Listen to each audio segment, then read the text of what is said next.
Kita 2016 itu ada pemimpin ya tadi yang kita tahu semua itu Pak Basuki atau Ahok. 2016 kita digusur, dan pasca tergusur itu ada momen pilkada 2017, ada 3 calon.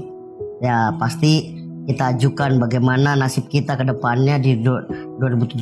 Itulah kita ajukan harapan kita dan memilih untuk calon Pak Anies waktu itu 2017. Dan susah payah sih sebenarnya untuk memilih 3 calon tersebut ya, untuk menjadikan impian kita atau berharap kemaslahatan orang banyak kepada pemimpin tersebut pasca tergusur gitu kan 2016. Dan momen itu kita jadikan sebagai pilihan 2017 untuk memilih dan juga berkontrak politik pastinya kepada Pak Anies. 2017 terpilih. Momen yang pertama saya rasakan adalah 100 hari kerja beliau, yaitu menjanjikan tempat tinggal yang layak. Daripada 2016 itu tergusur, kita tinggal di tenda. 2016, 2017 dan awal 2018 kita dibuatkan shelter. Ke shelter itu menuju pembangunan yang permanen, yaitu Kampung Susun Akuarium. Dan setelah shelter terbangun 4 bulan jaraknya, itu yang pasti identitas kami dikembalikan. Bagaimana kami sebelumnya dari tergusur itu tidak punya identitas. Bahkan kami, yang saya pribadi bilang itu, kita nggak punya negara. Jadi nggak ada negara yang kepada kita gitu. Kita non KTP atau identitas kita nggak berlaku 2016, 2017 itu. Jadi KTP kita nggak berlaku untuk perbankan, untuk kepolisian, untuk anak sekolah pun nggak bisa. Jadi banyak yang disusahkan, bukan saja tempat tinggal yang dihancurkan, tapi juga harapan untuk memiliki pendidikan juga kayaknya pupus untuk anak-anak kami pada saat 2016-2017. Tapi Pak Gubernur ini, Pak Anies itu datang untuk mengembalikan harapan kami, yaitu bertempat tinggal dan juga mendapatkan identitas kembali. Mungkin yang kami rasakan sangat dalam itu adalah mengembalikan identitas.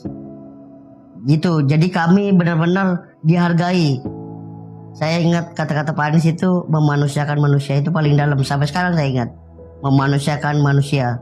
Yang saya rasakan adalah ketika shelter itu terbangun 2018, kami mempunyai tempat tinggal. Bagaimana rasanya tinggal di negara sendiri nggak punya tempat tinggal.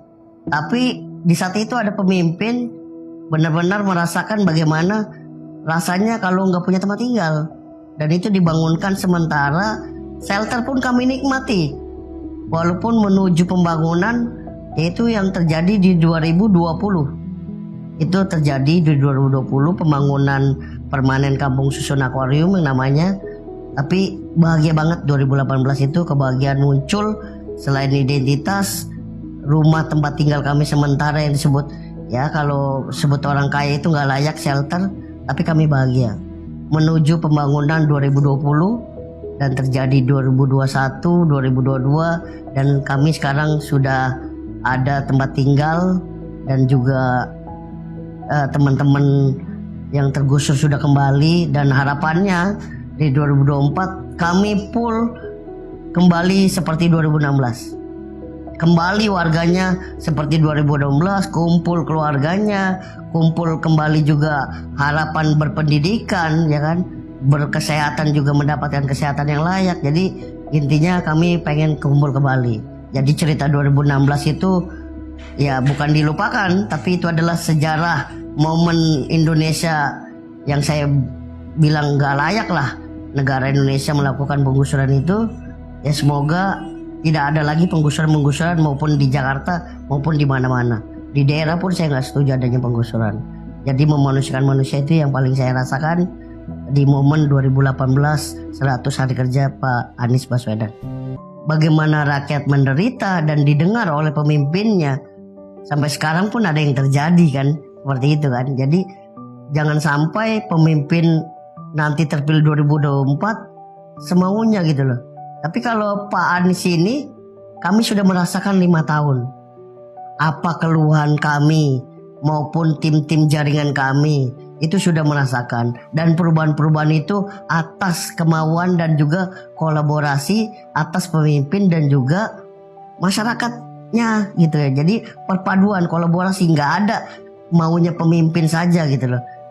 Terkait pergub-pergub juga itu yang kami rasakan benar-benar dirasakan oleh masyarakatnya gitu loh. Benar-benar program itu sampai ke masyarakat. Jadi seorang Anies kalau menurut saya mengerti keluhan rakyat, mengerti keluhan warganya khususnya DKI Jakarta. Jadi kalau saya banggakan di DKI Jakarta ya karena terbukti.